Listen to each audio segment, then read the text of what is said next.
the following individuals.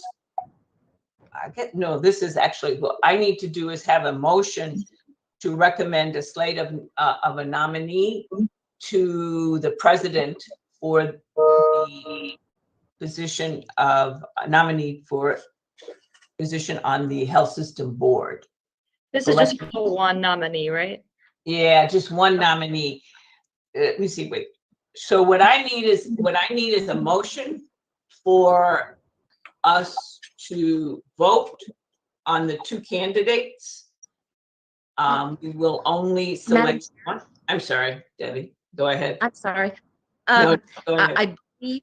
I believe that the motion is to send the one name that was discussed in closed session and to recite the name that was chosen to send to the president as a nominee. That's okay. I will make the nomination of Ann Igo. I'll second that. All right. So we now have to vote on the motion. Yes. Roll call vote on the motion to nominate Ann Igo. Marcia Jimenez, aye or nay? Aye. Dr. Jennifer Seo? Aye. Andrea Kluger? Aye. Dr. Peter Orris? Aye. Almeda Coleman? Aye. Dia Meyer? Is absent. Lawrence Massal? Aye. Dr. Audrey Tanksley? Aye. Margie Shapps is absent. Fred Lebed? Aye. Susan Avila? Aye. And Chris Jessup is absent. You have 9 yeas and 3 absent. Okay. So we have, it has been voted on and approved that we will forward the name of Anna Igo as our nominee for, to be considered for a position on the health system board. Can I ask a sense of the group to ask the chair to send a letter to Ms. McNary asking that she please keep her hat in the ring for future positions here. Okay. I appreciate that, Peter. Are there any other, I guess the next agenda item is any new business? Is there any new business? Susan, this is Lynn. Let me interject something. I just want to make sure that Ms. Coleman from the Urban League is on the attendance roll call. Deb, can you confirm? Yes, she just voted on the motion to send the name to the president. She is present. Yep. Thank you. Here. But on the attendance roll call, she was called as well.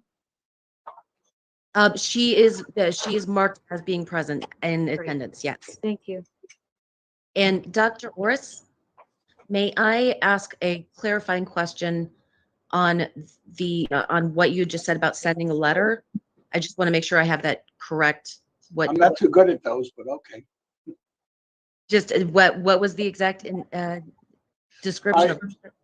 I hope by consensus that the committee would ask the chair to send a special letter to the applicant McNary asking her please to leave her hat in the ring, so to speak, so that we could consider her again when the next position became available. Understood. Thank you very much. I'd like to talk to that point. I'm sorry, Lawrence, what did you say? I would like to speak to that point. Okay, go ahead. Well, I greatly appreciate the sentiment, and I think it makes good sense to have the sponsor of the nominee communicate to the candidate the extraordinary circumstances by which this nomination process was completed. I don't think it's a good idea for us as we go forward to be communicating except through the sponsors as to why or why not someone was nominated to go to the president. Again, I think it's fine for the sponsor to communicate with them, but to take an official action of the nominating committee then raises the question, why didn't we communicate to all the people that haven't made it to the next round previously? Or as we go forward, how can we justify not communicating how much we appreciate everyone who puts the name forward? So I don't think an official action by this committee is the appropriate way to convey that. I think that a more appropriate way, in my opinion, would be just for the sponsor to communicate to them and encourage them and let them know that many on the committee felt that that person could be a good contributor. But I don't think the full force of, or give the implication that they continue to be available, that they will be nominated.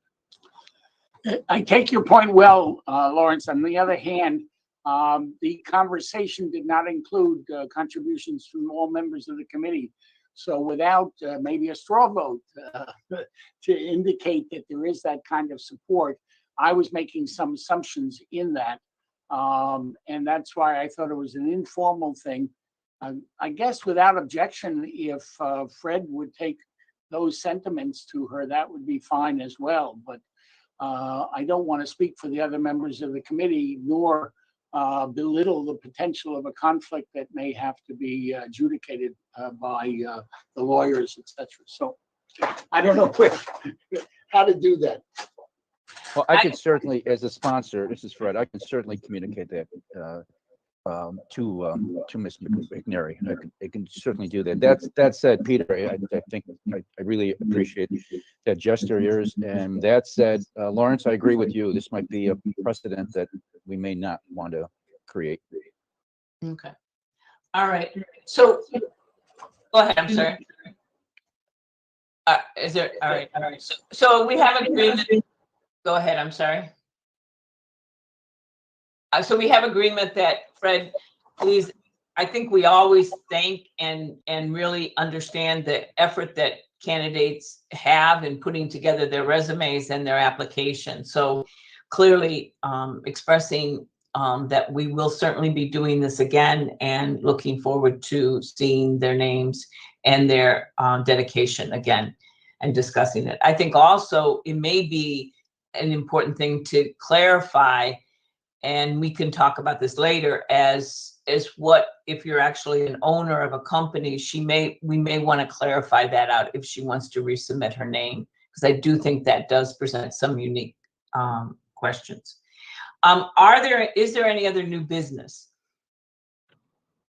All right. Do I have a motion to adjourn? Motion. Okay. And do we want to voice, how many people, do we want to do a voice vote on who, does everyone agree to adjourn? So I have a motion to adjourn. Can I hear everyone that's? Roll call. Huh? I just say we can adjourn by acclamation. Yeah. I do too. Don't have to do a roll call. No I do roll too. call. Okay. All righty. Thank you, everyone. Thank you. Have a great weekend.